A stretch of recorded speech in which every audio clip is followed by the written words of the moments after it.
challenges our students face in this district. What do you see as the top 3 critical issues facing a teacher in the classroom today? We're going to start off with Sarah on this one.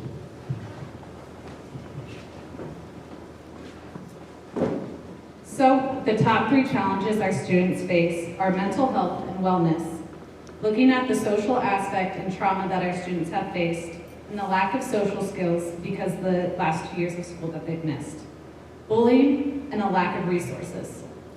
Now, I believe that the 3 critical issues that teachers are facing in the classroom are underfunding, understaffing, and not enough resources. I am not in the classroom, but I wanted to hear the opinions of the teachers within the school district. So this past week, I met with a few of the teachers, and it was concluded that that they do not have enough support in the classrooms. The students, more than ever, need emotional support, and there isn't enough EAs or trained EAs. Secondly, there's a lack of resources, including financial and supplies. Lastly, since the school is an older building, there are issues with the boiler, potable water, broken gutters, and plumbing issues.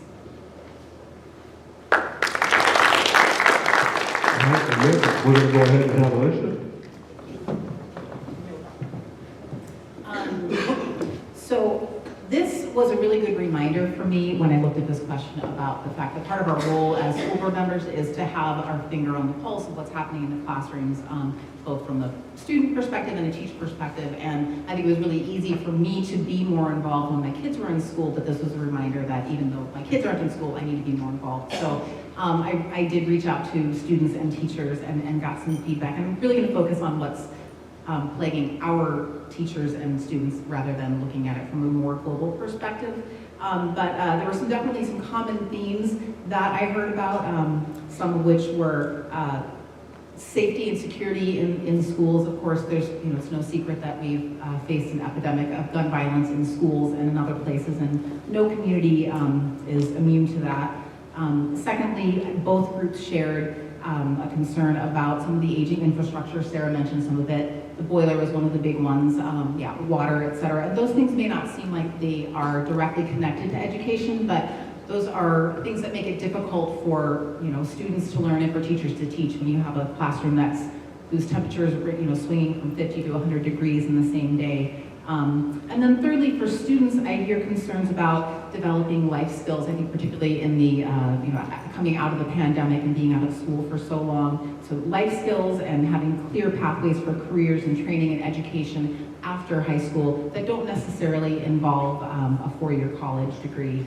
And I do think we're doing a better job of that, but there's obviously more work to be done. And lastly, for teachers, and again, Sarah mentioned some of this, the need for more administrative support in the classroom, clearer vision for the school,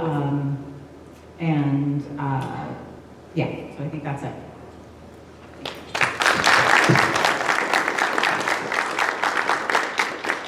All right, we're going to go ahead and hear from Jason, and then we'll complete round 2.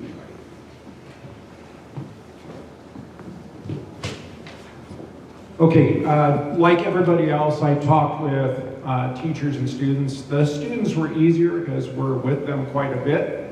We travel with the sports teams because our kids are in sports.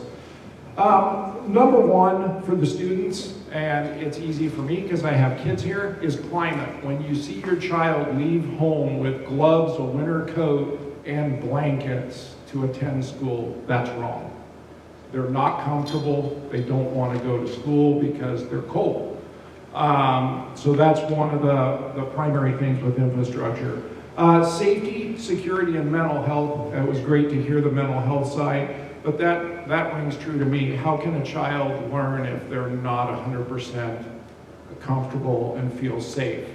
They see the news, they hear stuff. So that is our responsibility as a board to make those children safe and secure in their school.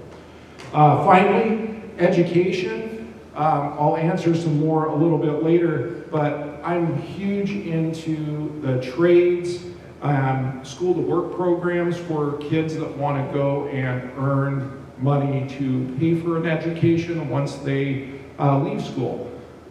Next, I've talked with some staff, but I didn't want it to be a big political thing. So I've reached out to some staff members I know. I've talked to some. Number one for them was climate and facilities. That almost every one of them, the first thing that was brought up was classrooms. And that brings up fiscal responsibility when we're looking as a school board at money and we have classrooms that are showing 106 degrees in December at 2 in the morning. That's a problem. The next is leadership, and that's follow through and follow up with the leadership. And then better schedules and time management allocations for teachers so they can better prepare and be ready to teach and have the appropriate time. Thank you. And so we'll go ahead and finish up this round with Dana.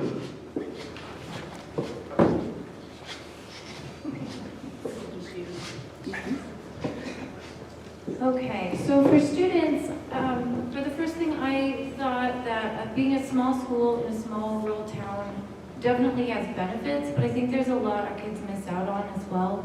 There are limited and sometimes fraught social opportunities. There's less activities, less access to activities both in and out of school. Thank you for all that is going on though, and is well attended. Go robotics, chess and sports.